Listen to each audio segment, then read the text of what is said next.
welcome back. Hour number 2 of Spooky South Coast. I tried not to start this one off as such an angry boy as I did last hour. You were a little angry, my so friend. You think it was that object that was affecting me? I absolutely do. Because I didn't know what it was. He didn't tell me anything about it. Yeah, after he told me what it was, or confirmed after I told him what it was, that was fun. So I just want to let you know, like, I had no idea what it was at all. That was the way I wanted to keep it. I keep trying to go live on Facebook. It's not working. Sorry, everyone. Had you known what it was... You're just splitting our audience anyway. I'm sorry. Had you known what the object was, would you have allowed it in? Yeah, I still would have. Yeah, as sure. creepy as that was? Well, but for the audience, it was something important to see and something to hear, so... Ugh. That was a first. Human hair. I'm sure it won't be the last. No. You know Andy. You never know what he's going to bring for you. Right. All right, well, why don't we get right into the discussion with our guest tonight. Oh, whoops, I just hit the wrong button. That's what I did. Just kidding. I always just fire things off randomly, but I had it potted down so nobody heard me fire it off randomly. I could have gotten away with it. Heidi Hollis is a truth seeker of the unknown. She is the world's foremost expert on shadow people and the Hat Man phenomena, and actually gave them both their descriptive names in her best-selling books, The Secret War, a true story about a real alien war, and Shadow People, and The Hat Man, the true story of evil encounters. So she's also a lively talk show host. She has her own show called The Outlander, and as well as some other things that she's involved with. And her paranormal comic strip is called The Outlanders as well. And she joins us now for the first time in like over a decade. Heidi, thank you for joining us. Oh, how about I put you on the air first? Great to be here. There we go. And I was saying at the beginning of the show that the last time we had you on, I think it was 2007 or 2008, and the night we had you on, I'd lost my voice. And sure enough, as this week went on, I started feeling I was losing my voice. Can we blame this on shadow people? Sure, let's do it. All right, we can do that for sure. But like I said, it's been a long time since we've talked to you, and back then, we were just kind of at the beginnings of people discussing this phenomena. A lot has changed in shadow people research over the past decade. Yeah, it has. Other people kind of looking into the topic now, not given a whole lot of credit, but it's always funny that I run into a lot of people who are like, well, it started somewhere. I'm like, yeah, it did. And it's like, well, but I read this other book on it. I'm like, did they put my name in it? Nope. It's just weird. But that's kind of that's the way it goes. That was, when you contribute something to the paranormal world, it just becomes part of the accepted paranormal world, and we don't give credit. I mean, I say things all the time that people steal and never give me credit for, and I just let it go. But it's a whole freaking name, a couple of them, Hat Man and Shadow People, and it's like, how can you write a whole book and not say where it came from? It's just, I just find it so bizarre. I really do. I mean, it's like there comes a time, in the beginning I'm like, whatever. But then I'm like, hold on, there's like whole like groups and phenomena and movies and there's just no reference to it. And I'm like, wow, but it's all a lot of it is borrowed material too. And I'm like, that is weird.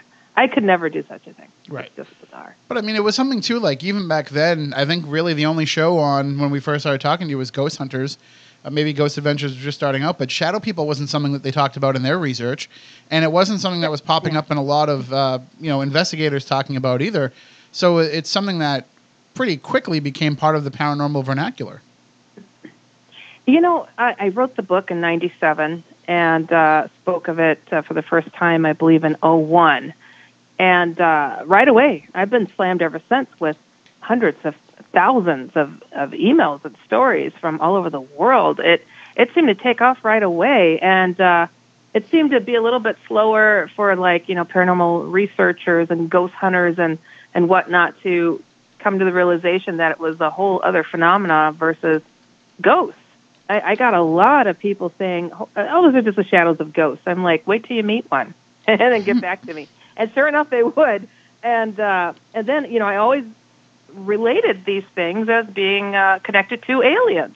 And sure enough, where's the research going? In that direction. I'm like, that's always been part of my vocabulary in speaking of these things. So it's, it seems like to others it's been slowly catching, but I mean, I've been at this for a very long time. And I'm just like, it's been 20 years, over 20 years, I'm like, this is I don't understand exactly how some folks who are really into the paranormal have not bumped into it, but I still get emails almost every week saying, I thought I was the only one that experienced this. It's kind of fascinating to me. I'm enjoying the progress. Well, you said that the research seems to be going in the way that shadow people are extraterrestrial beings. That's what you're seeing? Because I've seen it go, kind of more in. For the most part, I think a lot of I talk mostly to ghost researchers more than anything. So a lot of ghost researchers are willing to accept them as being some sort of ghostly figure, but I see a lot of folks also considering them to be some kind of a trans-dimensional being as well. You're seeing them as something being extraterrestrial. And I know that we've talked about that with you in the past because you've had experiences, and so you're a little bit more connected into the ET world than I might be, but you're seeing that kind of being the way that things have been going? When we talk about interdimensional and aliens, they're kind of go hand in hand. So they are definitely one and of the same. And when it comes to being of a ghostly matter, because they have the ability to walk through walls, they're kind of shadowy in appearance. So yeah, paranormal enthusiasts can stake a claim to it in that regard too. But a lot of the folks that are experiencing these things also describe seeing aliens right alongside of them, having similar technology. They're paralyzed and not able to do things. They're being violated, whether it's raped, being examined from the inside out, looking at their thoughts, their brain. There's a lot of things that go hand in hand that I think that experiencers are able to draw a clear connection versus those who are studying it sometimes. For myself, I had seen a bunch of gray aliens in my apartment. Next day, shadow people. What on earth? I couldn't understand what it was I was experiencing, what the connection was with that, and then to go on and have other experiences with other types of alien beings, and then find that these shadowy things were actually what was behind, what was the connection among all of these different alien beings. What's written of in the Bible, too, as being, darkness that could take on any shape or form. Shadowy type of entities are also able to do that.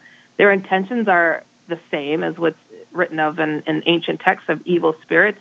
I think these are, again, one and the same. I think that different titles get slapped onto something that just are without a clear definition, but I think they fall into a lot of definitions of being demonic, alien, interdimensional, invasive, and just absolutely disgusting in what it is that they're doing to people. Because when we had you on for the first time, I had never experienced a shadow person. I had my first shadow person encounter the very same night that we talked to you. As I was driving home. That's typical. I saw something believe it or not. walking down the street as I pulled into my driveway. I got out of my car and I happened to look down the street and I saw, this dark shadowy figure. Could have been a person, the way that it was, could have been a person. So I was, okay, whatever, just kind of a weird coincidence, whatever. And then, in the course of a couple of paranormal investigations, I had very profound shadow people experiences. Moniz, my co-host Matt Moniz, and I chased one in the Lizzie Borden bed and breakfast basement for the better part of an hour. And then I had another experience at the Houghton Mansion in North Adams, Massachusetts, where one of these shadow figures actually came down a hallway and shook my hand. Like literally took my hand into its and shook it up and down. So, and thankfully I haven't had any aliens in my life yet, because I probably wouldn't be here talking to you if that had happened. I'd be like, that's it, I'm done. But I do think that there's a lot of people that work in the ghostly world that are encountering these that, I don't think are having the same extraterrestrial experiences. Is it possible that there are two different types of shadow people, that not every shadow person is related to the ET phenomenon? I don't think so. Okay. Just to be honest, I don't think so. These things are, they're attracted to negative areas. They're attracted, how can I say?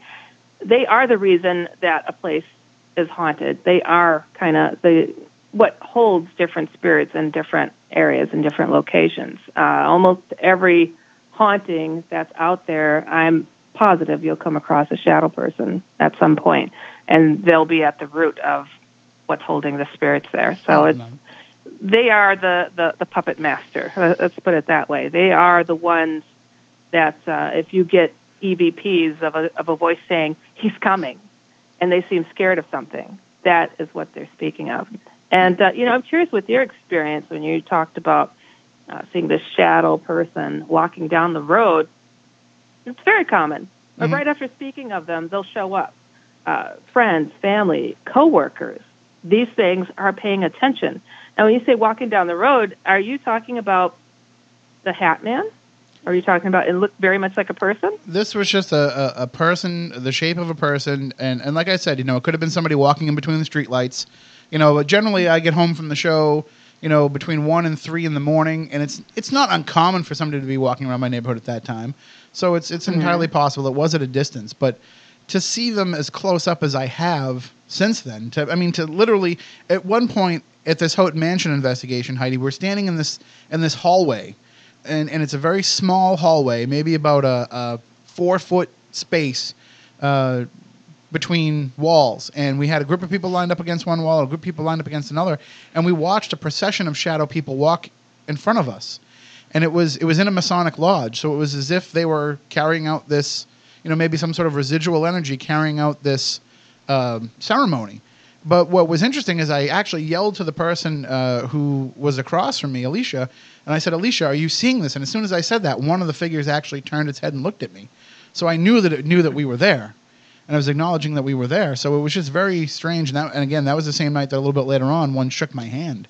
So that was, and you're saying that these extraterrestrial beings, these shadow people, are the root cause of hauntings. That's very interesting to me because, I know you're speculating here with this, but why would you think that they would want to do such a thing? Oh, it's from experience and from actually interactions with non-human beings that passed along this information before shadow people were known as a thing. So it's yeah. They told more you than they told you that they're responsible for hauntings? Yeah. Mm-hmm. And did they give a reason as to why they would want people to believe in ghosts? Not to believe in ghosts. They weren't looking to create that kind of a interest where these spirits were outright, I guess, being a point of interest for ghost hunting or anything like that. It's just something that these beings do. I mean, imagine, people talk about these near-death experiences. They pass over, they cross over, they see a bright light, but instead they're seeing something dark, and it yanks them from the light, and it holds them hostage, and it feeds off from their pain, their agony, being stuck in a location, festering, and seeing life go on around them that they can't participate in. These things feed off from horror. They feed off from agony. They feed off from all of those different emotions, and so this is just something they do. That people are actually experiencing and seeing these spirits caught.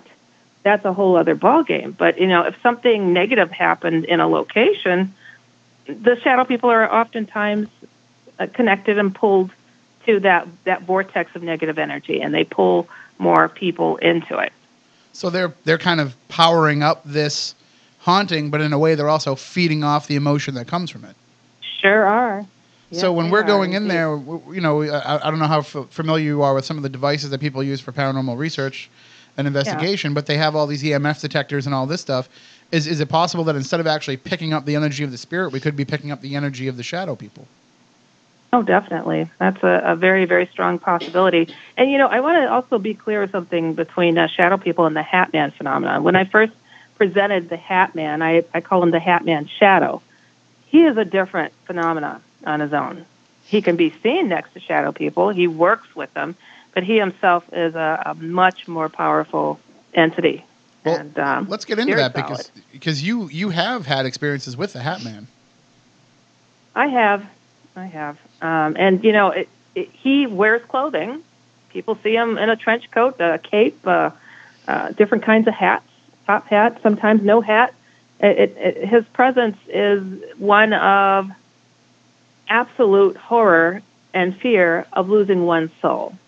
His eyes, if you see his eyes, if you see his skin, I should say, you'll see solid black eyes.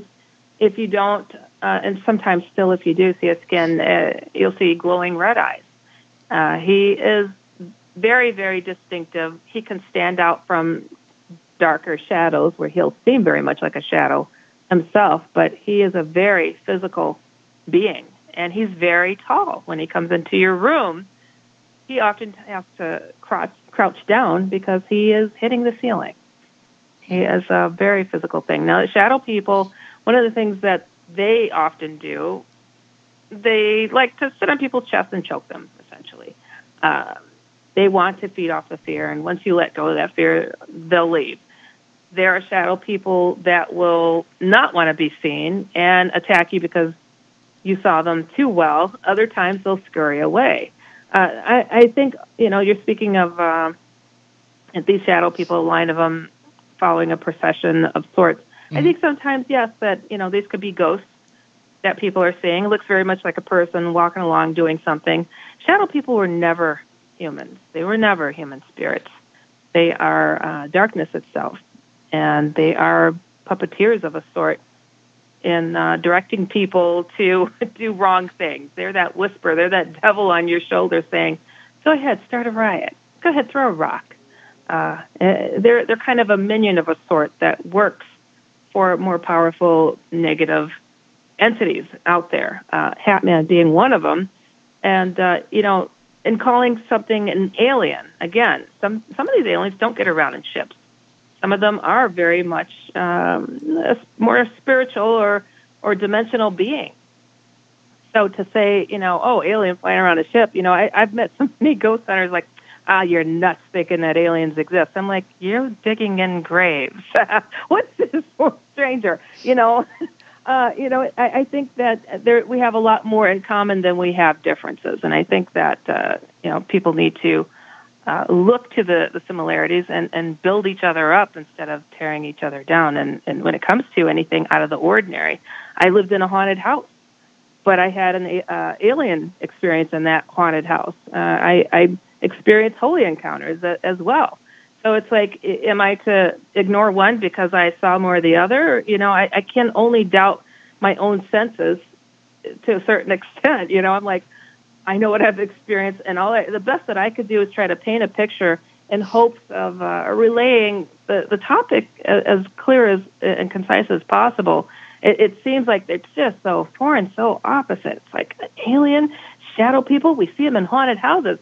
It's like, it seems like it'd be a far leap and a far stretch, but honestly, when you've experienced a lot of these things and you feel like, what am I in a vortex? Why is everything funneling towards me? And it's not in the peace and quiet of my bedroom either. First shadow person I saw was broad daylight, walking along a path in a park and watching this big shadowy thing jumping behind trees, following me and a friend. It's like these things don't just, sit in the dark and try to bug people. They come right out at you. And same with the different alien beings. I mean, why are they so aware of, if you could say, I'm Christian and I'm not shy to say it, it's like you have an alien come into your face and you say, in Jesus' name, get out of here, and they leave. And so do shadow people, and so do these other things. Why are they able to recognize that? What's going on? I think things are a lot more clear-cut if you look at it kind of in black and white and seeing what category things fit into. I tell people you have to be able to close your eyes and feel what's in front of you instead of seeing with your eyes and judging. You really have to, because it's not that clear in being able to decipher just because, I'm in a castle, it's haunted by something ghostly, and there goes something ghostly and black. These things run quite deep, and a lot of people who have experienced alien abductions, alien encounters, have experienced ghostly, poltergeist, shadow people, Hatman, and angelic. What is this? Are we possessed? What's happening here? It's interesting that you mentioned feel, because I know that in my experiences, being around shadow people, like shadow figures that I thought were something, malevolent, and as opposed to being around ghosts, there definitely is a different feel between the two different types of entities. Oh yes. Oh yeah. Yeah. It's nothing that I've been around ghosts. Ghosts are nosy, if anything. Some of them could be boisterous. If they were a horrible person in the past life, they're not going to change suddenly because they became a ghost or whatever. Shadow people look through you, into you, come in your nightmares, leave marks, try to choke you out. And Hat Man is a rapist. He loves to scare children. He loves to go after kids, and he will also follow them year after year after year. Now, it's interesting to note, people say, oh, I was so haunted and I moved and it followed me. That's shadow people. Ghosts don't generally do that. There are attachments that some ghosts can be known to do, but I think they hide what they really are, because once they start scratching and doing different things, it's a whole other ballgame. Well, one of the changes that we've had, Heidi, since the last time we've had you on this show many years ago, is not to date all of us, but but we've added another member of the spooky crew, and we have Stephanie Burke here, who is a psychic medium. And Stephanie, I know that you've encountered these beings in the past. Do you feel, as a psychic and as a medium, do you feel something different when you're around one of these shadow people as you do around a ghost? So it depends, obviously, because I see it differently than most people do. Do I see spirits regularly that look like different shades of shadows? Yes. But that's completely different than the shadow people that we're talking about here. I'm listening, obviously, because it's a different perspective of what I've encountered or has never been explained to me or I've had to figure out on my own. But the Hat Man stuff is freaking me out a little bit. Well, that's the thing, because I know you're terrified of aliens. So yep. So I didn't tell her about that part, Heidi, when I told her what we were talking about. That's not a secret. I'm not totally comfortable with that subject matter. But I have seen shadowy people.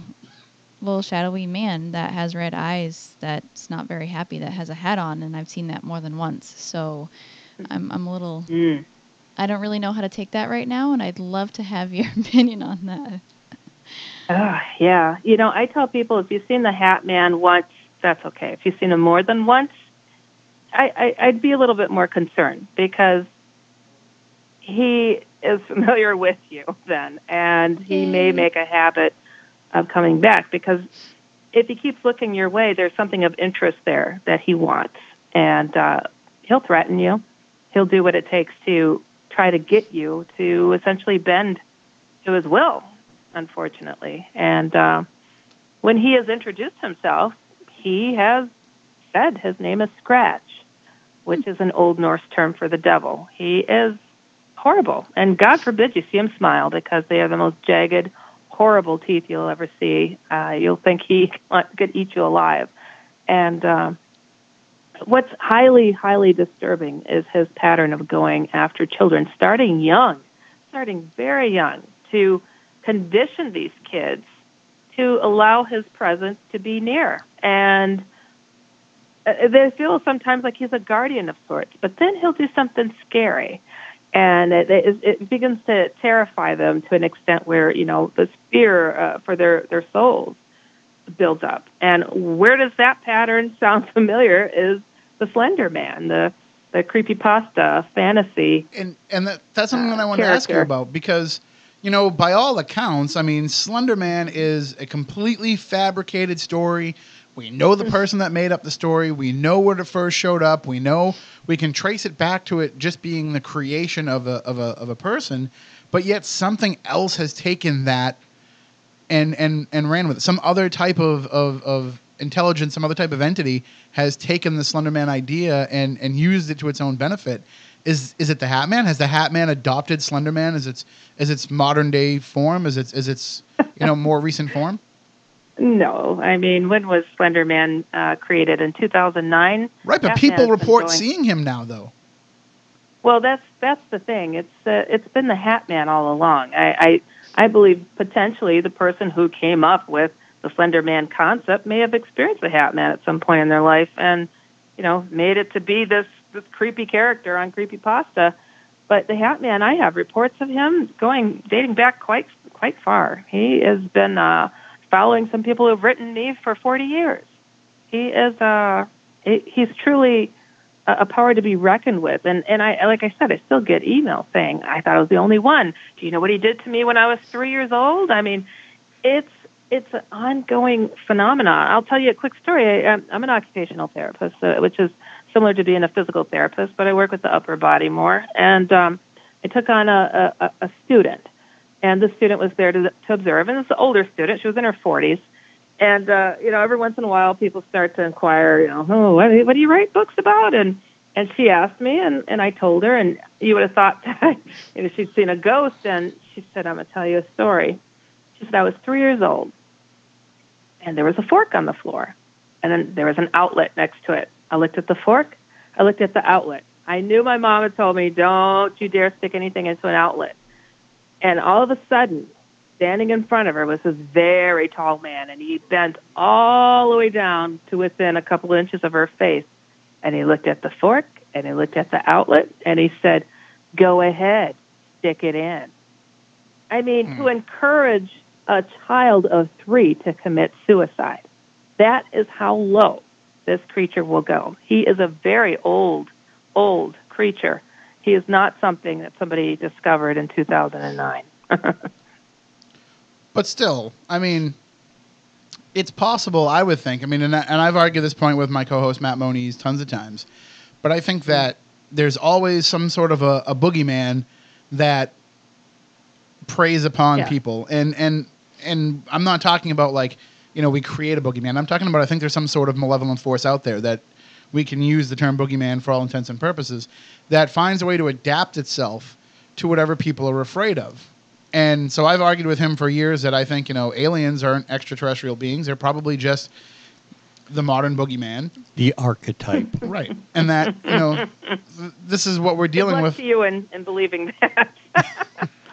Well, hey, this is what he tells me all the time when I argue with him. He tells me the same thing. So, but I mean, I'm just saying, it's possible that if you want to get at people and scare people, then you find what scares them.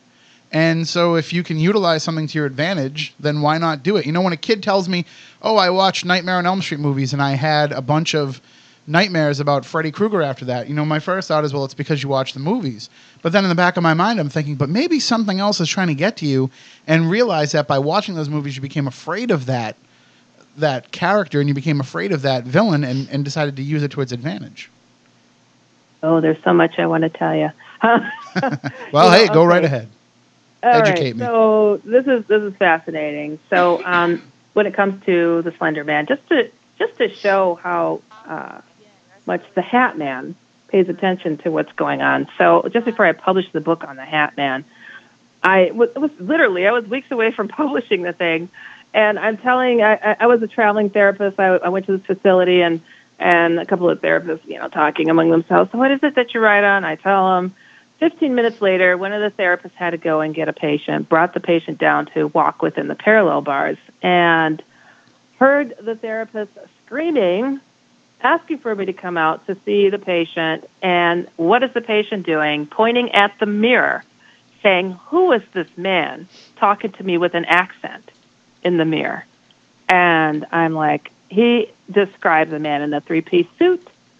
And I'm like, oh, great. I'm like, sir, is he wearing a hat? And he's like, yes, I knew you could see him. He's right there. Now he's behind you. And I'm like, holy smokes. He was that close. He was that near. He was that listening. He's a very, very active entity. So when you spoke of seeing somebody walking along the street, that sounds like something the Hat Man would do, shadow being.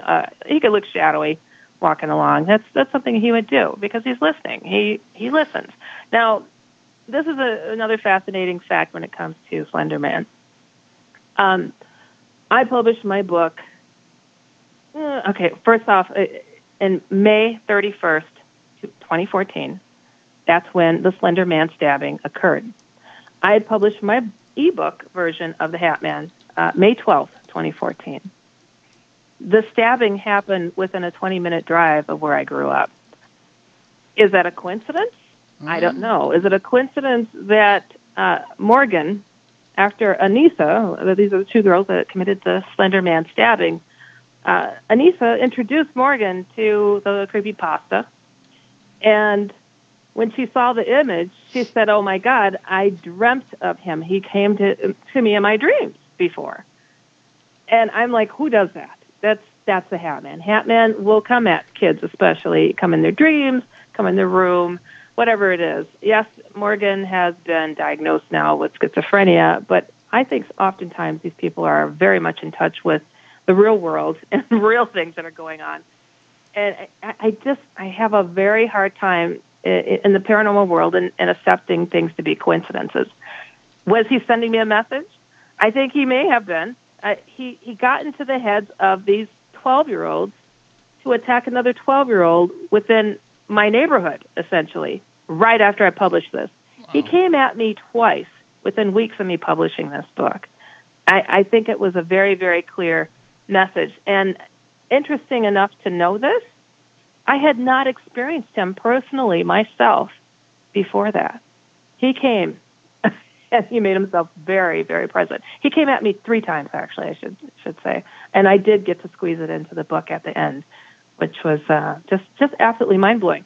My only interactions that I had even close to experiencing him was it was myself and my college roommate who were experiencing the shadow people and how I wrote the book, The Secret War. And she had experienced the Hat Man. We assumed he was another shadow being. So I called him the Hat Man shadow. Well, I was wrong. He is not a shadow. He's not a shadow person. And it kind of spiraled from that point on. And then my sister saw him in her basement. He was sitting in her back seat of her car. He started popping up around people that were close to me. And it took me years before I would admit and put out there what he was turning out to be, because the emails were piling up and out of control. So, I'm Slender Man. I don't give a whole lot of credence to, him being a real entity. It's the Hat Man. It is the Hat Man showing up. People are confusing him to, because of creepypasta, but Hat Man has a very distinctive style.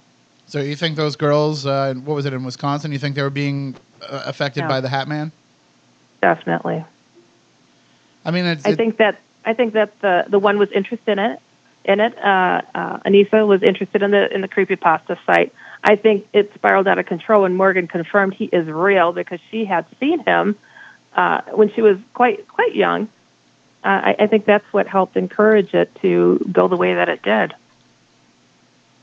Well, I mean, I got to tell you, this is probably, probably terrorizing a lot of the people that are listening. And Stephanie being one of them, where they're saying, like, what can I do if I encounter this Hat Man being? What can I do to defend myself against him? And I remember you had some ways that people could actually be able to, kind of stave off an attack from the Hat Man. Oh, indeed. And it's not just a possibility anymore that he may show up. It's a threat. He's looking for you. He's looking for me. He hates my guts, which I take as a compliment. It's okay. But he's really seeking people out. And that I got to tell you this. My email, okay, I had one of the more popular UFO websites out there when the internet started going up. And all my emails were alien abductions, this, and that. I posted something about shadow people. 100% of my emails became shadow people. I put up the one image of Hat Man later. 99.9% of my emails are Hat Man now. It has changed out there. He is really on the prowl, and he's very active, and he has been for a very long time. It's just people are discovering this is a worldwide phenomenon. It's just not after me. My house isn't just haunted, And I think that's a mistake a lot of people make, is they think that, I see this ghostly, shadowy figure in a hat. It must have been somebody who died in my house, and they don't realize that there's a greater power at work. Oh, gosh. I've seen psychics on TV. Somebody's describing Hat Man to a T, glowing red eyes and all this stuff, and the psychic goes, "Oh, that's Tom. Tom just wants his tie back." I'm like, what the heck are you talking about? Right. He's a demon. He wants your soul. Oh, my gosh. I see these things, and I just cringe sometimes. But, I encourage people. One of the number one things I like to do on my radio show and just in general, is to answer people's emails. And I encourage people to write me at dustoutlander@gmail.com. That's with a D. Or go to HeidiHollis.com and write me through my website. And I will answer. I'll answer, if not by email on my show. Share whatever it is that you've experienced. I tell people who, just because you move into a new place, just because you live in a house, or an apartment, doesn't matter, or if you have a room in a house, you need to bless your space. It's about standing behind your faith and knowing that you can defend yourself and live in your home with at ease and in peace. And these things do like to come at you when your guard is down. If you were, essentially attacked straight on, you might be able to fully defend yourself. But no, they come like a thief in the night. That's because the human potential is a lot more than I think these things give us credit for. And people don't realize how extremely gifted spiritually humans are, that we are able to defend ourselves. So what I say a person needs to do, bless their home, every single corner. And I use a necklace with a cross on it. And I use natural spring water. I don't use sage because I'm not native. That's a Native American practice more than anything. And I've honestly found that not always to be very effective when it comes to these outright evil hat man and shadow people. I don't know why it's not very effective with them. And it's very kind-hearted that some of these ghost hunters or spiritualists or even priests and pastors will say, "Oh, bless your home for you. I got this." It doesn't always stick because you're hiding behind their faith. You're hiding behind their words. Take it upon yourself. I use my cross. I get like spring water that I've had sitting out for a couple hours in the sunlight, and I go to each corner. I dip my cross and I splash in a sign of the cross, and I say a short prayer like, "In Jesus' name, keep all negative things out of here." And I do it. And in between each corner, I get every corner in my closets, the cupboards, and I seal the door to that room with the same prayer. And I go to the next one, and I do the hallways, and the door to the home is the last thing that I'll do. And you do it to every level. And honestly, nothing will come in there. And wear your cross necklace for a couple of days. I never take mine off because of what I do, but it's effective. Yeah, you might start having nightmares because it's trying to find another way in at you. And if somebody has it attached to them and they come into your home and it gets into your house that way, just bless it again. It doesn't take that long, and stand your ground. Put your ethereal foot down, essentially. And it works. Have no doubts, too. And this is something important to note, too. I have so many people say, "Oh, I've got all the faith in the world." I say, "Oh, God, help me, this, and that." And I'm like, well, great, but obviously something's lacking a bit that he's still digging at you. He sees a way in. There's a way in, and you got to find whatever it is through your faith. And people are like, "Well, I don't know how to do that." And I've been talking about this for so long, and I'm like, well, how can I help people get their faith back? So I have theotherfword.com, and I have a book that I put out. I'm a cartoonist, and I put a book, I thought, for kids to try to help build their faith up, and real silly fun, over 200 comics and over 200 pages. And I thought I would hear from kids. I only heard from adults saying, "Wow, thank you for doing this." So now I'm putting another book out called simply The Other F Word, and it's going to be out in a couple of months. And the kids' book version is on the site too, theotherfword.com and HeidiHollis.com. But I'm like, people have got to get back to their faith, because if not, you're looking at something that is so outright evil. And if you don't believe in something positive, you might as well throw a shoe at it.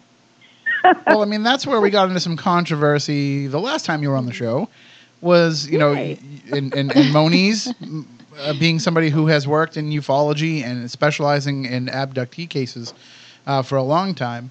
You had said that back then that if you actually invoke Jesus' name, you can help stave off some of these beings. Is that still something that holds true? Because if I remember right, you were saying that, because all of these beings essentially serve God, that everybody kind of has to fall in line underneath them in that way. It's worked for so many people across the globe. I think I was one of the first that started telling people to use that. I mean, why do these beings recognize that? I realize I have a lot of friends that are Muslim, that are Jewish, they have different beliefs. Well, so there's people on this earth that doesn't even affect them any. So, well, I mean, hey, in all honesty, if there's something negative coming at you that could walk through the wall, and they're feeding off your fear, which a lot of people have been abducted, also express and explain that they feel like they're giving me these scenarios of my child being killed as if they're trying to see how I'll react, and once I get over it, they leave. It's like it's a strangeness that they're working on these negative emotions, that they're want to see what's happening with that. It's like, well, hold on. It's like they are able to feel the effects of the spirit of a person. And if you're evoking something that they don't want, perhaps that may repel them to go. It's like, so it's more that it's working. What does it hurt to try? Right. It's more that it's working for you than it is working against them. It's lifting you up in the fight against them, as opposed to just like throwing holy water on a vampire. It's more just you're gaining the strength, and you're gaining the confidence, and you're eliminating that fear. And by removing that fear, they have nothing left. That's not what I'm saying, because there is if people don't have the faith to know that it's a bigger power, a higher power that created them, that's on them. But I'm saying the higher power is helping to shoo them out, and it helps to empower you as well, having faith and no doubt in that. But I'm not saying for myself to give me the ego to kick them out. No, I'm talking about a higher power, period. All right, fair enough. Oh, we do have a question from the chat room. Gordon's been asking this question. I don't want to forget. You had mentioned that it's not uncommon when talking about the Hat Man for somebody to have an encounter with him. He wants to know if publicizing the Hat Man is bad. Is doing this research and talking about this all the time, is it feeding more into him? Are you doing more good by letting people know about this situation and how they can combat it, or are you really just helping to feed into making him stronger? I that's one of the reasons why I held off in putting out word about him, because I have thousands of reports of him, and for years I'm taking him in and I'm like, OMG, this is as bad as I thought. And I started reading these emails and hearing the pain, the suffering that was he was winning. He was winning these people, and it was getting downright disgusting. He's raping. He's not just sitting by, he's attacking. He's isolating these people. They're suicidal, and he's going to the next generation. So he's molesting and raping you and beating you up and threatening your soul and telling you to kill people, kill yourself, and then your child spontaneously starts talking about the same thing. I'm like, he's growing anyhow. He was growing before I said anything.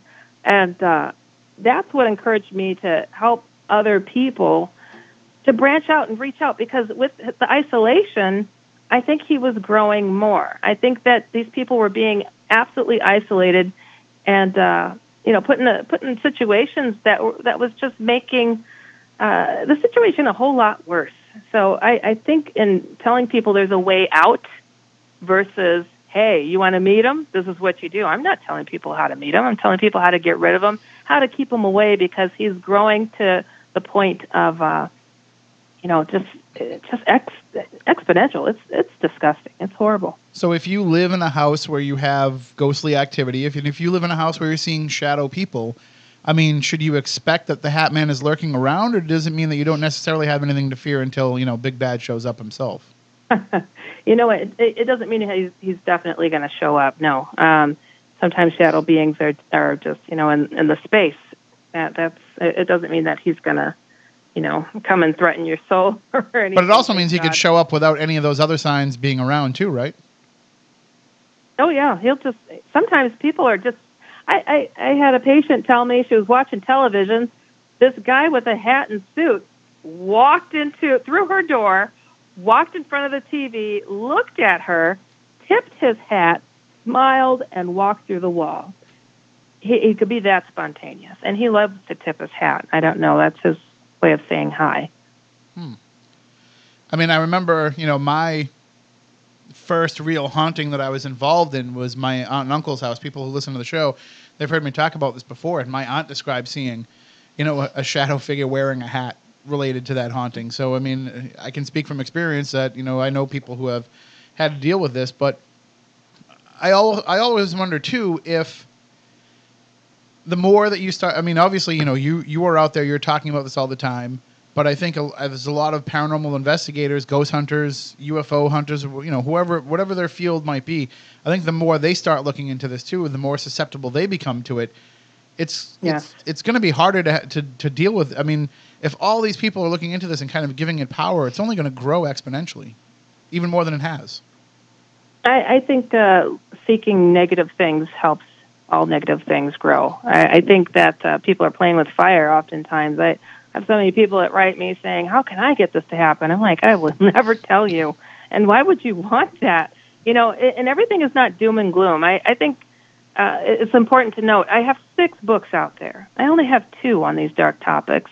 The rest are, one's on picture prayers. I had an angelic encounter. I have a book on Jesus encounters, my highest rated book, longest running #1 book that I've written. And, all positive stuff. All I get asked about is this negative stuff. People are just loving it. And I'm like, you don't understand. I'm hoping that by bringing it to people's attention is to beware, be wary, get your faith back, go there, do this. Because, everybody's looking, I live in Chicago. Oh, my gosh, the murder rate, it's so evil. Oh, this has to end. I'm like, there's a lot of evil in this world. People have to get back to the good, get back to their faith. And I think creating a balance is so important. If you got an interest or you believe that UFOs are out there, keep your feet on the ground, though, too. Do you have to, I thought for the longest time, because I believed UFOs existed, I had to turn away from my faith. How silly of me, Here I was experiencing these god-awful things, shadow beings, and it was my faith that got me through it. So, I don't think people should be ashamed. You can create, a great balance and have beliefs and, these odd things going on and keep your beliefs. Well, I'm just going to throw this out there real fast. I'm working on a TV show right now, and they're actually out filming the first episode this weekend. And they're saying that tonight they're having all kinds of crazy, insane activity happening about the investigation that they're on. And that's happening as we are sitting here talking about, Hat Man and shadow figures and all that. So I don't think it's a coincidence. Now, if you need help with the show on shadows, I cover everything. I just hope they don't get abducted you just let tonight. Me know. That would be the worst. Stop that right now. We have like 7 more episodes to film. Don't say the A word. I don't want the cast to get called up to the mothership as a result of this. What's the name of the show? I can't tell you right now. I'll tell you off there. Oh, okay. Why don't we only have a few moments left? Why don't you let everybody know how they can follow along with you and how they can check out all your shows and all of your work? If people need some information, HeidiHollis.com is my main website. You can reach me there. I do my radio show called The Outlander every Friday, 8 p.m. Central Standard Time, and I also co-host on The Kevin Cook Show, which is Tuesdays, 8 p.m. Central Standard, and InceptionRadioNetwork.com. I have 1.3 million listeners and growing. It's unbelievable, the interest that is out there in trying to learn about these topics. And again, I welcome people. If you're experiencing anything out of the ordinary, I don't just cover shadow people, ghosts, aliens, Bigfoot. I've had a couple encounters. Feel free to write me, dustoutlander@gmail.com, but you'll find that on HeidiHollis.com. But my books, The Secret War, my most popular, Jesus No Joke, The Hat Man, and the other F491.com. There's a couple of books coming there as well. So hey, if you got shadow people issues, I'm here for you guys for your TV show. It's all good. All right. Well, thank you so much, Heidi, for joining us. Yeah. No, thank you for having me on. I promise it won't be a decade before we talk to you again.